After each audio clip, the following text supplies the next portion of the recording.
বাংলাদেশের প্রত্যেক মুসলিমদের এই ভিডিওটা দেখা অত্যন্ত জরুরি। প্রত্যেক মুসলিম শিক্ষক এবং শিক্ষার্থীদের এই ভিডিওটা দেখা অত্যন্ত জরুরি। মুসলিম গার্ডিয়ানদের জানাতে হবে তারা তাদের সন্তানদের কোন শিক্ষায় শিক্ষিত করে তুলছে। চলুন তাহলে শুরু করা যাক।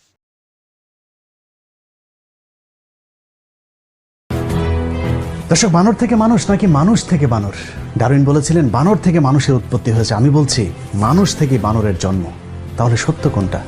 চলুন আজকে তার একটা বৈজ্ঞানিক বিশ্লেষণ করা যাক। দর্শক, বিজ্ঞানের এই গুরুত্বপূর্ণ গবেষণার কাজটি আমাদের কথিত বিজ্ঞানী ডক্টর জাফর ইকবালকে দিয়ে করা যাক। জাফর ইকবালের দাদার দাদা ছিলেন তেলাপোকা, তার দাদা ছিলেন ছাড়পোকা, তারও দাদা ছিলেন উই পোকা, তার দাদা ছিলেন হাতি, পাতি শিয়াল ছিলেন তার দাদা। জাফর ইকবালের আপন দাদা ছিলেন হনুমান আধা বানর ছিলেন জাফরের বাবা। আর ডারউইনের বিবর্তন নামক গভীর এবং সূক্ষ্ম প্রক্রিয়ার মধ্য দিয়ে যে পরিপূর্ণ বানরের জন্ম হয়েছে তার নামে শিক্ষিত আবাল আমাদের জাফর ইকবাল। দর্শক, 1971 সালে চুক্তিভিত্তিক মুক্তিযুদ্ধের মাধ্যমে আমাদের দেশকে ধর্মহীন এক রাষ্ট্র বানানোর গভীর যে চক্রান্ত ভারত শুরু করেছিল তার শেষের কাজটা করছেন শেখ হাসিনার হাত ধরে। আমাদের রাজনীতি, অর্থনীতি, পুলিশ বাহিনী, সেনাবাহিনী ধ্বংসের পাশাপাশি আমাদের ধর্মটাকেও ধ্বংস করে দেওয়ার গভীর এক চক্রান্ত চলছে আমাদের অজান্তেই। এটা একাদশ জাতীয় সংসদের ধর্ম মন্ত্রণালয় সম্পর্কিত স্থায়ী কমিটির একটি সরকারি নথি, যেখানে ওয়াজ মাহফিল বন্ধের জন্য একটি সুপারিশ পাঠানো হয়েছে সব জেলাগুলোতে।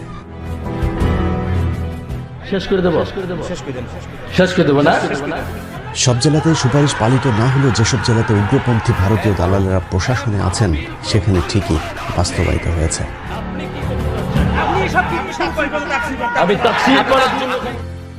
চরম মুসলিম বিদ্বেষী সরকারি কর্মকর্তা সাতক্ষীরা জেলার সহকারী কমিশনার ইন্দ্রজিৎ সাহা স্বাক্ষরিত একটি চিঠিতে দেখা যায় সাতক্ষীরা জেলার পুলিশ সুপার সহ সকল উপজেলা নির্বাহী অফিসার ও সাতক্ষীরার সকল থানার ভারপ্রাপ্ত কর্মকর্তাদেরকে উক্ত নির্দেশ পালন করতে বলা হয়েছে। তাহাজ্জুদি প্রধানমন্ত্রীর দেশের ধর্ম মন্ত্রণালয়ের এমন সিদ্ধান্তের অজুহাত হিসেবে শব্দ দূষণকে দাঁড় করানো হলেও চিঠিতে সুনির্দিষ্টভাবে শুধুমাত্র ওয়াজ মাহফিলে মাইক বাজানোর ব্যাপারে আপত্তি তোলা হয়েছে। এখন প্রশ্ন হলো, শব্দ দূষণ কি শুধুই ওয়াজ মাহফিলের মাইক থেকেই হয়?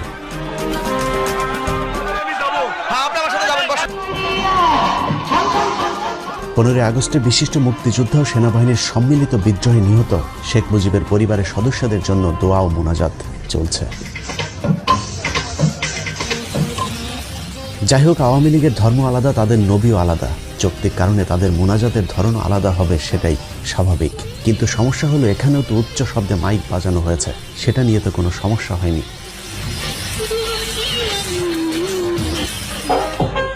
সারা রাত শেখ মুজিবের ভাষণের ফাঁকে ফাঁকে হিন্দি গান চলেছে, সেটা তো সমস্যা হয়নি।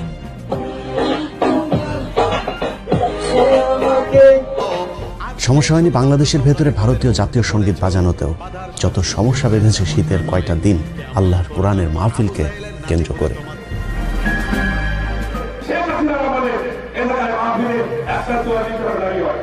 সরকার এরই মধ্যে বেশ কিছু জনপ্রিয় আলেমকে কালো তালিকাভুক্ত করেছে। যে কজন ময়দানে আছে তাদের উপরেও মাঝে মধ্যেই ঘটছে হামলার ঘটনা।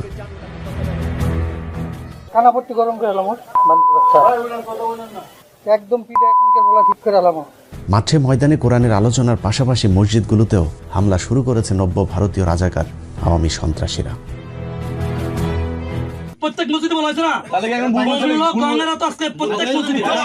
জুমার খুতবাকেও আওয়ামী লীগ নিজেদের প্রতিপক্ষ হিসেবে দাঁড় করিয়েছে। আলেমদের বয়ানে মূর্তির বিরুদ্ধে কথা বলার কারণে দেশের বিভিন্ন স্থানে মসজিদে হামলাও করেছে শেখ মুজিবের আদর্শের সন্তানেরা। চাঁদপুরের অনুসন্ধান টিভি নামে একটি ইউটিউব চ্যানেলের অনুসন্ধানে বলা হয়, স্থানীয় আওয়ামী লীগ নেতা তার ক্যাডারদের দিয়ে মসজিদে আগুন দিয়ে মসজিদের অবকাঠামো সহ পবিত্র কোরআন পুড়িয়েছে। মসজিদ কিংবা ঘরের বাইর কোথাও আজ নিরাপদ নেই বাংলার মুসলমানেরা। কোরআনের আলোচনার ছোট ছোট ঘরোয়া সভাগুলো থেকেও মানুষকে ধরে বলা হচ্ছে নাশকতার ষড়যন্ত্রকারী। মাদ্রাসায় বিক্ষিপ্ত কিছু ঘটনাকে পুঁজি করে মাদ্রাসা শিক্ষা ব্যবস্থা বন্ধের গভীর এক চক্রান্ত শুরু করেছে আওয়ামী ধর্মবিদ্বেষীরা। চাঁদপুরের কচুয়া থানার সাতবাড়িয়া গ্রামে তালিমুল কোরআন ওয়াল হিকমা কওমি মাদ্রাসায় পরিকল্পিতভাবে এক মাদ্রাসার শিক্ষককে পেটানো হয়েছে বলৎকারের অভিযোগ তুলে। এই ঘটনাটিকে বাংলাদেশের নাস্তিকপন্থী গণমাধ্যম ফলাও করে প্রচারও করেছে। কিন্তু পরে জানা যায় আওয়ামী সন্ত্রাসীরা পরিকল্পিতভাবে সেই মাদ্রাসা শিক্ষকের উপর হামলা করেছে। একটি ভিডিওতে দেখা যায় যে শিশুকে বলাৎকারের অভিযোগে সেই শিক্ষককে মারধর করা হয়েছে, সেই শিশুর পিতা ঘটনাটিকে ষড়যন্ত্র দাবি করে সেই মাদ্রাসা শিক্ষকের কাছে ক্ষমা চেয়েছেন।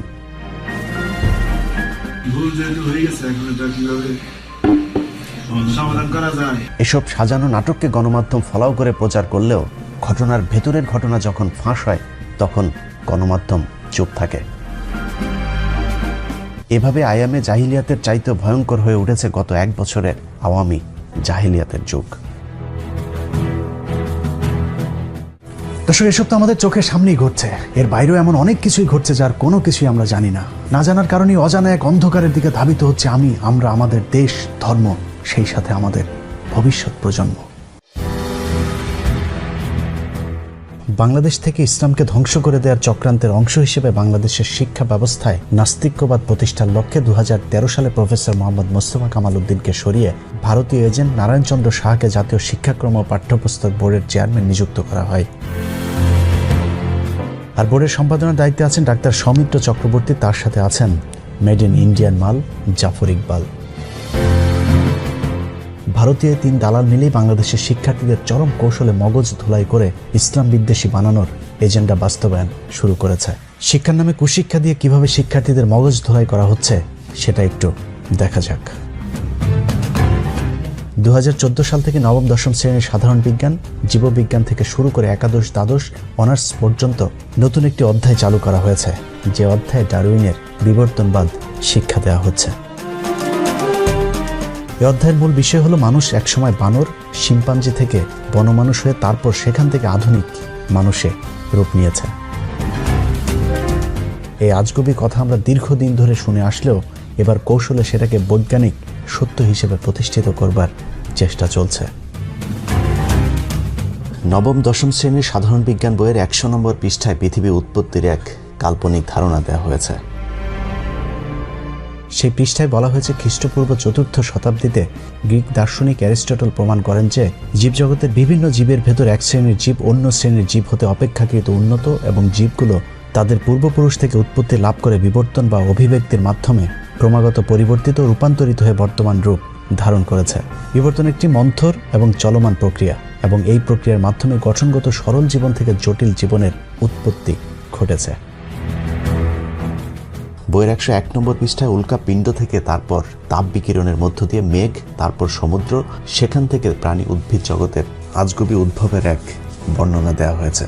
কিন্তু সমুদ্রের পানি থেকে কিভাবে মানুষ ও প্রাণী জগৎ, উদ্ভিদ জগতের জন্ম হলো তার বৈজ্ঞানিক কোনো ব্যাখ্যা নেই তাদের তত্ত্বে।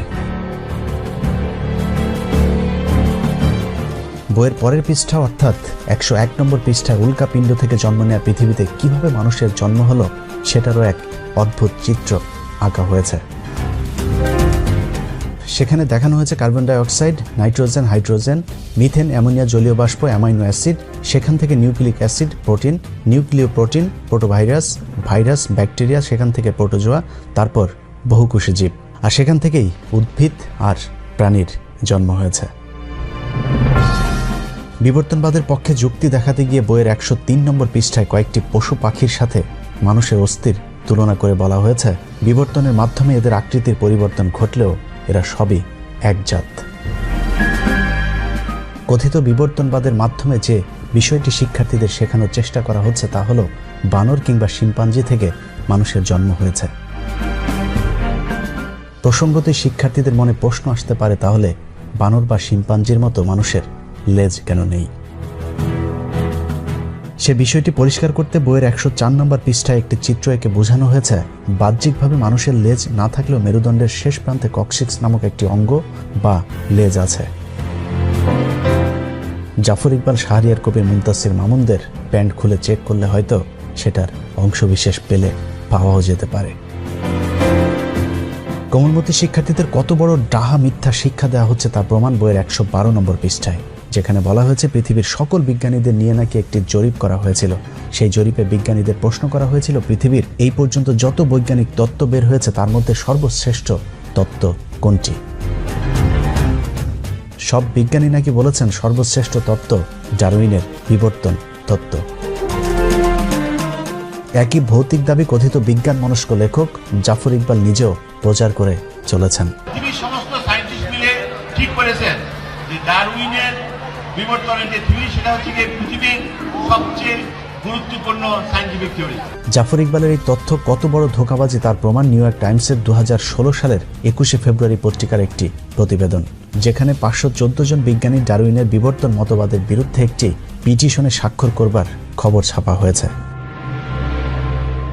পিটিশনে স্বাক্ষর করা বিজ্ঞানীদের মধ্যে 76 জন রসায়ন ও 63 জন পদার্থবিজ্ঞানী রয়েছেন, যারা MIT, Cambridge University, Berkeley University, Pennsylvania University, the University of Georgia, Ohio University, the University of ওয়াশিংটনের মতো পৃথিবীর শীর্ষস্থানীয় বিশ্ববিদ্যালয়ের গবেষক।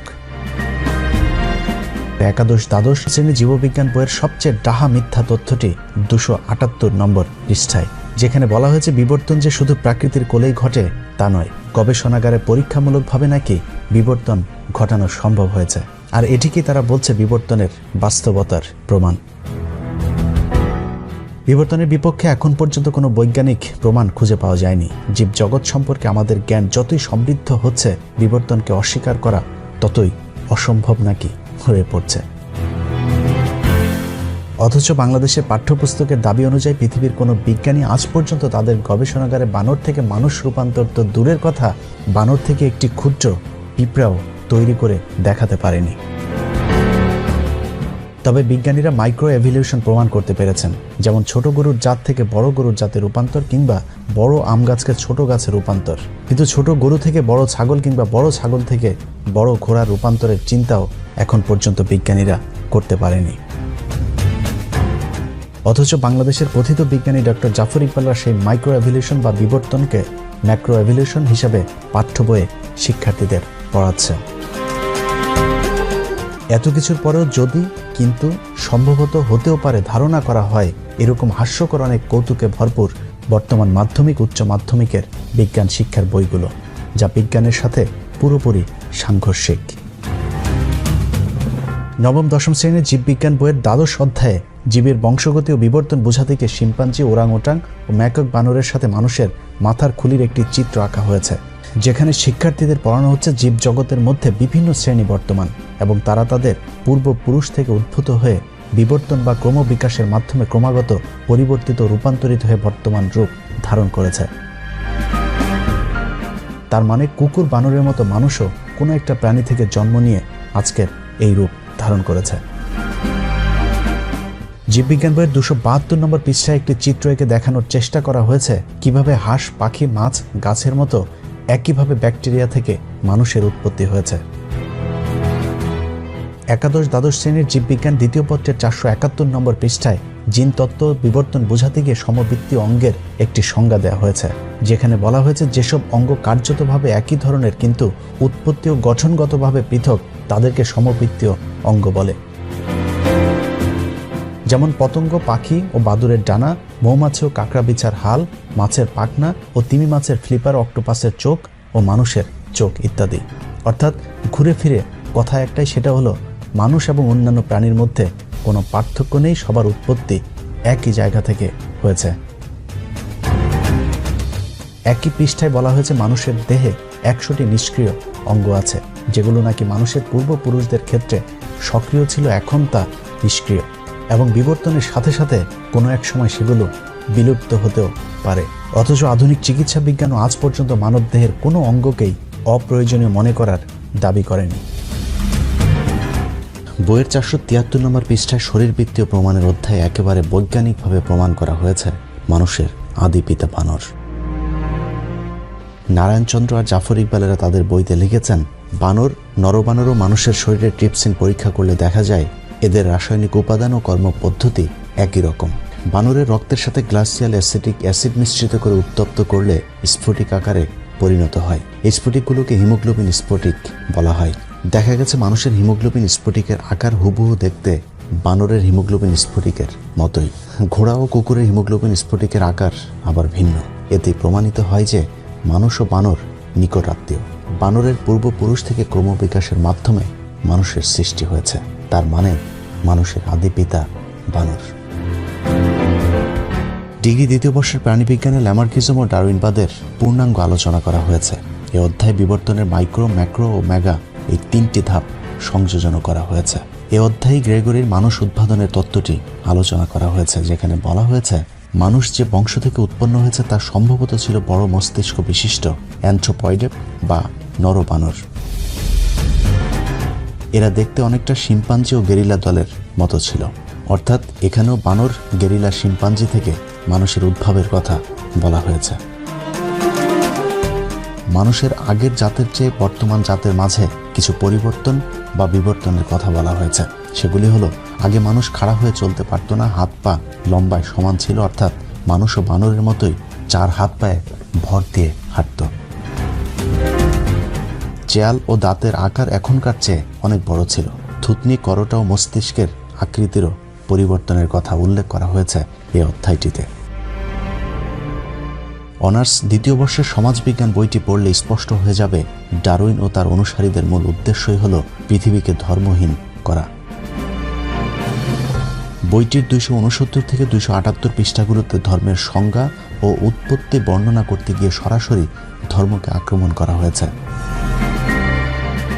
কার্ল মার্কসের তত্ত্বটিও এখানে সংযোজন করা হয়েছে, যেখানে ধর্মকে মিথ্যা ধারণা হিসেবে উল্লেখ করে বলা হয়েছে ধর্মই নাকি মানুষকে তন্দ্রাবিষ্ট করে রাখে বা ঘুম পাড়িয়ে রাখে। পৃথিবীর কোনো ধর্মই মানুষকে খারাপ হতে কিংবা অন্য ধর্মের মানুষের উপর হামলা করতে শেখায় না, বরং ভালোবাসতে শেখায়। প্রথম বিশ্বযুদ্ধ, দ্বিতীয় বিশ্বযুদ্ধ কিংবা পৃথিবীতে ঘটে যাওয়া কোনো বড় যুদ্ধই ধর্মের কারণে হয়নি, বরং ধর্মীয় বিধান মানলে সেসব যুদ্ধগুলো হয়তো এড়ানো যেত। তারপরেও এই বইতে বলা হয়েছে ধর্ম হলো মানুষের সৃষ্টি, যা সমাজে বিচ্ছিন্নতা সৃষ্টি করে এবং মানুষকে মোহগ্রস্ত করে রাখে। অন্যান্য শ্রেণীর বিজ্ঞানের পাঠ্য বইগুলোর মতো এই বইতেও সেই একই ধারণা দেওয়া হয়েছে যে পৃথিবীতে সৃষ্টিকর্তা বলে আসলে কিছুই নেই। বিবর্তন প্রক্রিয়ার মাধ্যমে বানর, গরিলা কিংবা শিম্পাঞ্জির মতো কোনো একটি জাত থেকে মানুষের আবির্ভাব ঘটেছে। অনার্স তৃতীয় বর্ষের প্রাণীবিজ্ঞানে কিছুটা কৌশল খাটানো হয়েছে, অনেকটা গোড়া ঠিক রেখে আগায় কিছুটা কাটছাট করবার মতো। ডারউইন সহ বিবর্তনবাদীদের যেসব তত্ত্ব এরই মধ্যে বিতর্কিত হয়েছে সেগুলোকে কাটিয়ে উঠতে লেমার্কবাদ, ডারউইনবাদ হয়ে নব্য ডারউইনবাদ, সেখান থেকে সংশ্লেষ মতবাদ সম্পর্কে আলোচনা করা হয়েছে। আগের মতবাদগুলোর নানান ভুল ত্রুটির সমালোচনা করে সবশেষ সংশ্লেষ মতবাদকেই আধুনিক মতবাদ হিসেবে উল্লেখ করা হয়েছে। যে তত্ত্বেরও মূল বক্তব্য বানর কিংবা শিম্পাঞ্জির মতো মানুষের আগে লেজ ছিল, সময়ের বিবর্তনে লেজ বিলুপ্ত হয়েছে, অর্থাৎ মানুষও বানর, শিম্পাঞ্জি কিংবা বন্য মানুষ ছিল। ডারউইন যেটা বলেছেন সেটা হচ্ছে গিয়ে বিবর্তনের থ্রু একটা প্রাণী জন্ম নিয়েছে, সেই প্রাণীর একটা ব্রাঞ্চ হয়েছে মানুষ, একটা ব্রাঞ্চ হয়েছে শিম্পাঞ্জি, একটা ব্রাঞ্চ হয়েছে অরাংউটাং, আর একটা ব্রাঞ্চ হয়েছে গরিলা, বুঝেছ? অলরাইট, এবং তাদের একটা ব্রাঞ্চ হয়েছে বানর। কাজেই বানর এবং মানুষ একই প্রাণী থেকে ইভলভ করেছে, বুঝেছো? দর্শক, মানুষের আদিপিতা বানর কিনা সেটা বৈজ্ঞানিকভাবে এখনো প্রমাণ হয়নি, কিন্তু জাফর ইকবালের আদিপিতা যদি বানর হয়েও থাকে, তারপরে অনর হয়ে আমি বলবো মহান রাব্বুল আলামিন আমাকে সৃষ্টি করেছেন, আমি আশরাফুল মাখলুকাত। পবিত্র কোরআনের আরেকটি বিশেষ নাম হচ্ছে এটা একটি বৈজ্ঞানিক কোরআন। পবিত্র কোরআনের অসংখ্য আয়াত আছে যেখানে পৃথিবীর সৃষ্টির রহস্য সহ বিভিন্ন ধরনের বৈজ্ঞানিক আলোচনা করা হয়েছে। সূরা ইয়াসিনের 36 নম্বর আয়াতে বলা হয়েছে, মহিমায়িত সেই সত্তা যিনি প্রতিটি বস্তুকে জোড়ায় জোড়ায় সৃষ্টি করেছেন, ভূমি যা উৎপাদন করে এমনকি তাদের নিজেদের প্রজাতি অর্থাৎ মানব জাতি, আর সেই সব বস্তু যা তারা নিজেরাও জানে না। সূরা শুরার 11 নম্বর আয়াতে বলা হয়েছে, তিনি তোমাদের মধ্যে জোড়া তৈরি করেছেন, পশুদের মধ্যেও করেছেন জোড়া, এভাবেই তিনি বংশ বিস্তার করেন। সূরা রাদের 3 নম্বর আয়াতে বলা হয়েছে, এবং প্রত্যেক প্রকার ফল সৃষ্টি করলেন জোড়ায় জোড়ায়। সূরা লোকমানের 10 নম্বর আয়াতে বলা হয়েছে, তিনি আসমান হতে বৃষ্টি বর্ষণ করেন এবং তাতে সর্বপ্রকার উদ্ভিদ জোড়ায় জোড়ায় জন্মায়। সূরা নিসার 1 নম্বর আয়াতে বলা হয়েছে, হে মানুষ, তোমরা তোমাদের রবকে ভয় করো, যিনি তোমাদেরকে এক ব্যক্তি হতে সৃষ্টি করেছেন এবং যিনি তার থেকে তার সঙ্গিনীকে সৃষ্টি করেছেন আর বিস্তার করেছেন তাদের দুজন থেকে অগণিত পুরুষ ও নারী। সূরা নূরের ৪৫ নম্বর আয়াতে বলা হয়েছে, এবং আল্লাহ পানি হতে সকল জীব সৃষ্টি করেছেন, এদের কিছু পেটের উপর ভর করে চলে, আর কিছু দু পায়ের উপর ভর দিয়ে চলে, আর কিছু চলাচল করে চার পায়ের উপর ভর করে। আল্লাহ তার ইচ্ছা মতো সৃষ্টি করেন, নিশ্চয়ই আল্লাহ সর্বশক্তিমান। এভাবে কোরআনের বিভিন্ন জায়গায় পৃথিবী, মানুষ ও জীবজন্তু সৃষ্টির রহস্য সম্পর্কে আলোচনা করা হয়েছে, যার কোনোটি আজ পর্যন্ত আধুনিক বিজ্ঞান ভুল বলে প্রমাণ করতে পারেনি।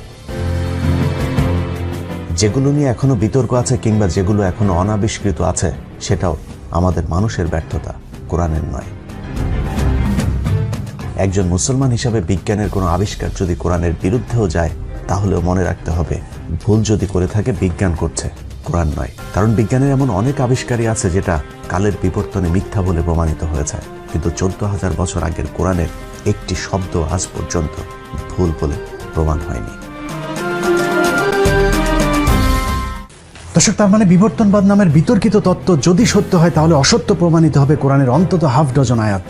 কিন্তু ১৫০০ বছর আগে লেখা অবৈজ্ঞানিক এক বই কোরআন দিয়ে কি ২০২১ সালের পৃথিবী চলবে? তাই চলুন কোরআন বাদ দিয়ে বিজ্ঞান নিয়ে আলোচনা করে দেখি আমাদের আধুনিক ছেলে মেয়েদেরকে অত্যাধুনিক বিজ্ঞানী জাফর ইকবালেরা বিজ্ঞান শেখানোর নামে কিভাবে অজ্ঞান করছে। নবম শ্রেণী থেকে অনার্স পর্যন্ত আমাদের দেশের জাতীয় পাঠ্যপুস্তকের এতক্ষণের আলোচনা যদি পর্যালোচনা করা হয়, তাহলে যা দাঁড়াবে তা হলো ভাইরাস থেকে ব্যাকটেরিয়া, তারপর প্রোটোজোয়া হয়ে বহুকোষী, সেখান থেকে প্রাণী জগৎ ও উদ্ভিদ জগতের জন্ম হয়েছে। বৈজ্ঞানিকভাবে কোনো ব্যাখ্যা না দিয়েই বলা হয়েছে কোনো না কোনো একভাবে প্রাণী তার প্রাণ পেয়েছে, আর সেই প্রাণীর মধ্য থেকে কোনো একটি প্রাণী থেকে বানর, শিম্পাঞ্জি, গেরিলা, ওরাংওটাং এবং মানুষ উৎপত্তি হয়েছে। মানুষেরও বানর ও শিম্পাঞ্জির মতো কোনো এক সময় লেজ ছিল। বিভিন্ন বিবর্তনের মাধ্যমে মানুষ বর্তমান লেজবিহীন রূপ পেয়েছে। আধুনিক মানুষের ঠিক আগের প্রজাতিকে ক্রোম্যাগনন এবং তার ঠিক আগের প্রজাতিকে বলা হয়েছে নিয়েন্ডারথাল প্রজাতি। নিয়েন্ডারথাল প্রজাতির মানুষের উৎপত্তি দাবি করা হয়েছে ১,০০,০০০ বছর পূর্বে। তাদের যুক্তি হিসেবে ১৮৬৫ সালে পাওয়া ৭৫,০০০ বছর আগের পাওয়া মানুষের একটি জীবাশ্মকে তুলে ধরা হয়েছে, এবং সেটাকে নিয়েন্ডারথাল প্রজাতির মানুষের সবশেষ জীবাশ্ম হিসাবে দাবি করা হয়েছে। অর্থাৎ ৭৫,০০০ বছরের পরে নিয়েন্ডারথাল প্রজাতির মানুষের অস্তিত্ব পৃথিবীতে ছিল না। এর পরের প্রজাতি হিসাবে দাবি করা হয়েছে ক্রোম্যাগনন। তাদের বিলুপ্তির কথা বলা হয়েছে এখন থেকে ১০,০০০ বছর পূর্বে। অর্থাৎ ৭৫,০০০ বছর থেকে ১০,০০০ বছরের এর মাঝামাঝি কোনো একটা সময় আধুনিক মানুষের উৎপত্তি হয়েছে। সেটা হতে পারে ৭৫,০০০ বছর আগে, হতে পারে ১০,০০০ বছরের ঠিক আগে। তাদের সেই দাবি অনুযায়ী আধুনিক মানুষের বয়স হয়তো ৩০,০০০ বছর আগের। এবার দেখা যাক তাদের সেই যুক্তি কতটা সত্যি। ২০১৮ সালের জানুয়ারি ২৬ তারিখে ইউএস জার্নালের এক প্রবন্ধে ১,৭৪,০০০ থেকে ১,৮৮,০০০ বছরের পুরাতন মানুষের একটি জীবাশ্ম আবিষ্কারের কথা বলা হয়েছে। ২০১৭ সালের জুনের ১০ তারিখে স্টিফেন অ্যান্ডারসন তার এক প্রবন্ধে লিখেছেন, 3 lakh years old human fossil found in Morocco challenge our understanding of evolution. অর্থাৎ ৩ লাখ বছর আগে পাওয়া মানুষের দেহের ধ্বংসাবশেষ বর্তমান বিবর্তনবাদীদেরকে চ্যালেঞ্জ ছুড়ে দিয়েছে। নিউ চায়না ২০১৯ সালের জানুয়ারির ২ তারিখে একটি রিপোর্ট প্রকাশ করেছে, যেখানে ৯০ বছর আগের মানুষের একটি দেহাবশেষের ছবি দেয়া হয়েছে। এভাবে একের পর এক আধুনিক মানুষের জীবাশ্মের আবিষ্কার বিবর্তনবাদীদের ১০,০০০ থেকে ৭৫,০০০ বছরের মধ্যে আধুনিক মানুষের উৎপত্তি এমন ধারণাকে লণ্ডভণ্ড করে দিচ্ছে। এর বাইরেও ডারউইনবাদীরা বিবর্তনের যে কটি মূল যুক্তি দাঁড় করিয়েছে, তার সবকটি বৈজ্ঞানিকভাবে মিথ্যা প্রমাণিত হয়েছে। বিবর্তনবাদীদের সবচেয়ে প্রধান দাবিটির মূল উপড়ে দিয়েছেন কেভিন অ্যান্ডারসন। বিখ্যাত এই জীববিজ্ঞানী তার প্রবন্ধে লিখেছেন, জীবন আসে জীবন থেকে, এটা জীববিজ্ঞানের প্রধান মৌলিক নিয়ম। কিন্তু বিবর্তনবাদ সেই মৌলিক নিয়মকেই লঙ্ঘন করেছে। নিষ্প্রাণ বস্তু থেকে কখনোই প্রাণ আসে না। যেহেতু প্রথম প্রাণীর দেহে কিভাবে প্রাণ এসেছিল সেটা বিবর্তনবাদীরা এখনো প্রমাণ করতে পারেনি, সেহেতু তাদের এই ধারণাটি বিভ্রান্তিকর।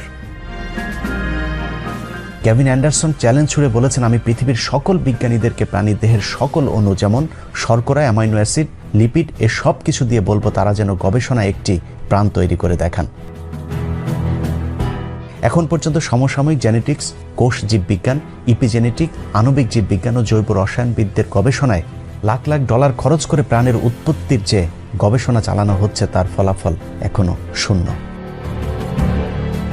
কেভিন অ্যান্ডারসন বলেছেন, সুনির্দিষ্টভাবে বলা না গেলেও এতটুকু বলা যায় আমাদের গবেষণার নাগালের বাইরের কোনো এক শক্তি থেকে পৃথিবীতে প্রাণ এসেছে, কিন্তু কোথা থেকে প্রাণ এসেছে সে আবিষ্কার হয়তো আজীবন অনাবিষ্কৃতই থেকে যাবে।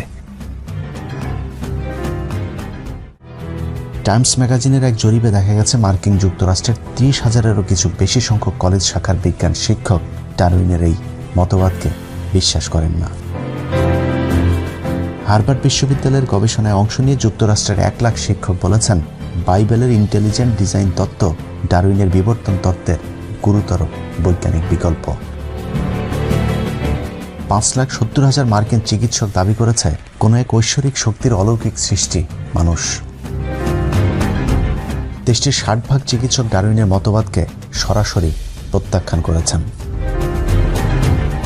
1997 সালে নিউ ইয়র্ক টাইমসের এক সংবাদে বলা হয়েছিল, পৃথিবীর 2.5 মিলিয়ন বিজ্ঞানী ও প্রকৌশলী সৃষ্টিকর্তায় বিশ্বাস করেন, যা ছিল পৃথিবীর ওই সময়ের মোট বিজ্ঞানী ও প্রকৌশলীর 40%।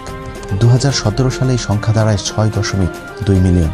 তারা মনে করেন সৃষ্টিকর্তার অস্তিত্ব ও ডারউইনের মতবাদ একসাথে চলতে পারে না, অর্থাৎ সৃষ্টিকর্তায় বিশ্বাসী বিজ্ঞানীদের সংখ্যা দিনকে দিন বেড়েই চলেছে।